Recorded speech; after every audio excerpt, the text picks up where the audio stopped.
does drinking alcohol affect your prana?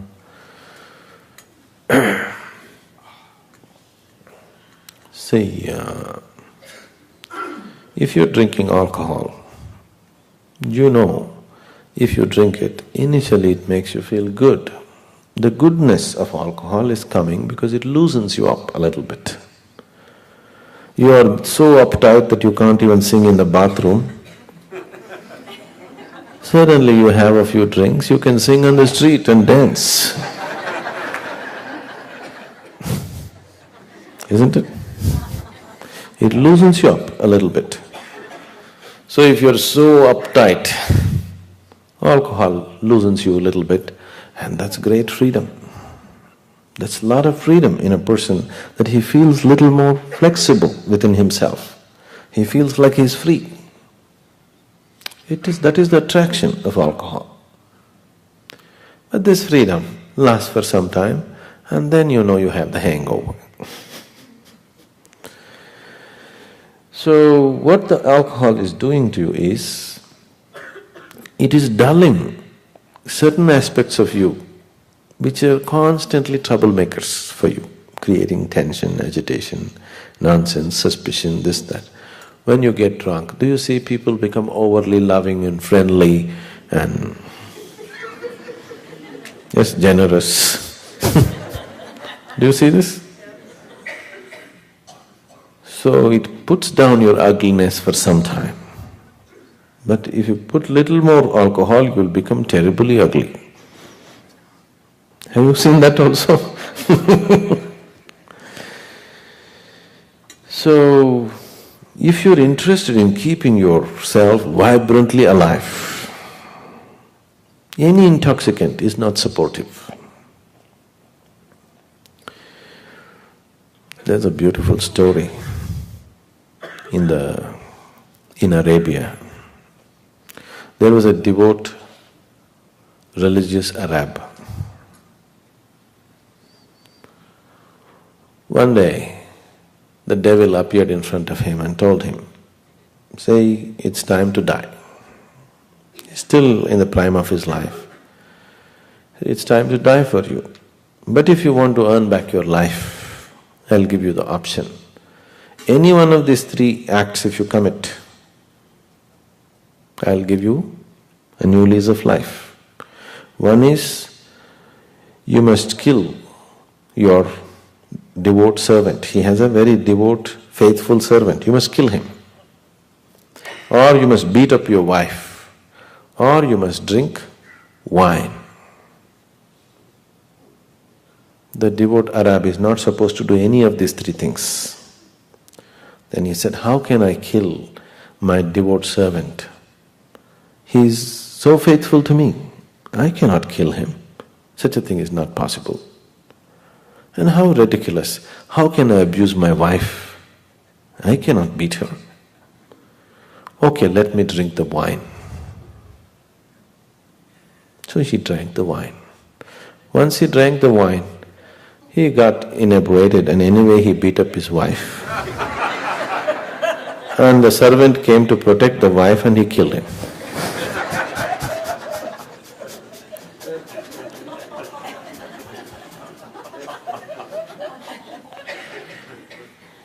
If you are looking for life, see, when I say life, you are probably thinking of earning money, having a party twice a week and doing this and doing that. That's not life.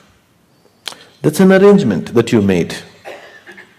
All these arrangements in your life you made because you thought if you have all these arrangements, you can live joyfully, isn't it? Isn't it so? Yes? Why all these arrangements? Why all this husband, wife, children, friends, family, club, golf, this, that, everything? Because you believe that if I have all this, I can live well. Living well means I can experience my life well. Now, to experience your life well, you try to make all these arrangements. Most of the time you're getting so entangled in these arrangements, except for these arrangements, nothing else is happening, isn't it? Yes? Now you think your wife or your husband is the source of all misery in the world. Now you think your children are the basis of your problems. Isn't it so? Or your job is taking your life. Please see, what is taking your life is not your enemies. If your enemies or some devil is coming and taking your life, that's okay. What is taking your life is things that you always wanted. Your career, your business, your wife, your children, your husband. These are the people who are taking your life, isn't it? Isn't it so? No, this is not fair. If some devil is coming and taking your life, some enemy is taking your life, it's okay. Things that you so much wanted in your life, things that you worked so hard to create, they are taking your life away, please see. Fundamentally, you're looking for well-being. Should you not address it directly? If you address your well-being directly, then if family is there, with them we will be well. If they are not there, without them we will be well. That's how it should be, isn't it? If there is somebody around us, with them we will be well, we'll share our well-being with them. If nobody is there, we're still well. Now you don't know how to be well, but you have made all the arrangements. See what a mess it's become. So, including the party and alcohol came only for this, because you thought all this will bring you well-being, isn't it?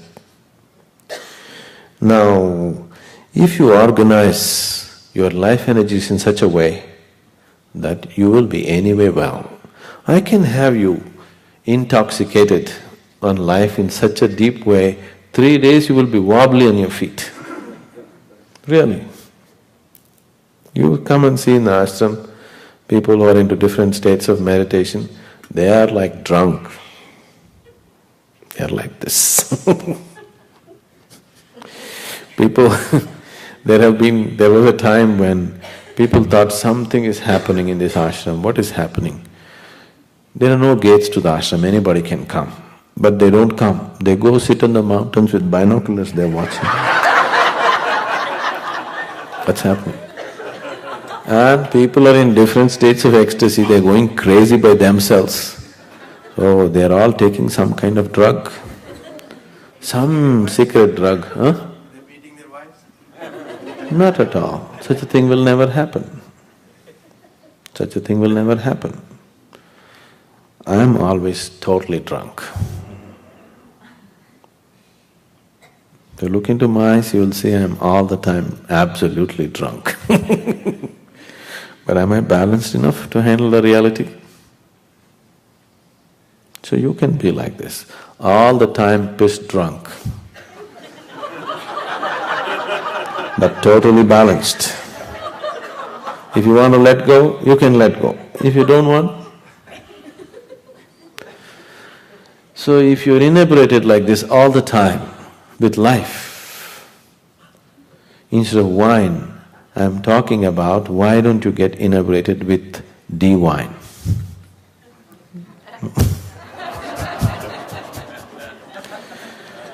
Once you touch it, you know in yoga we are talking about 5 layers of the body.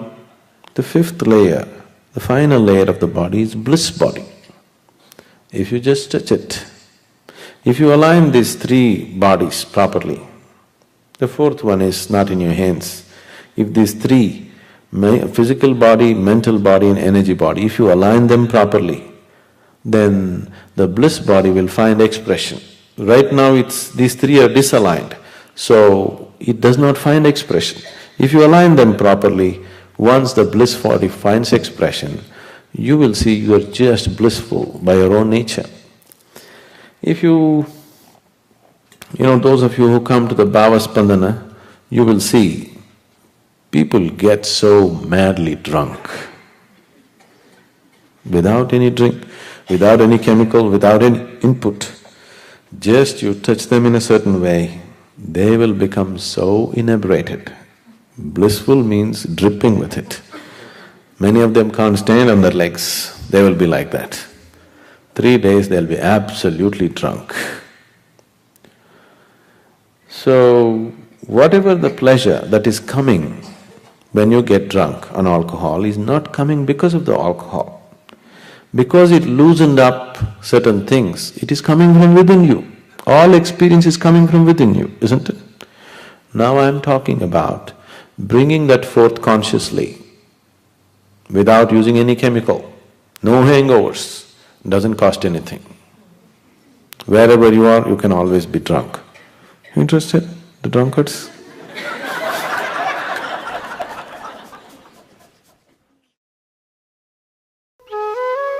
For more on Sadhguru, visit www.ishafoundation.org.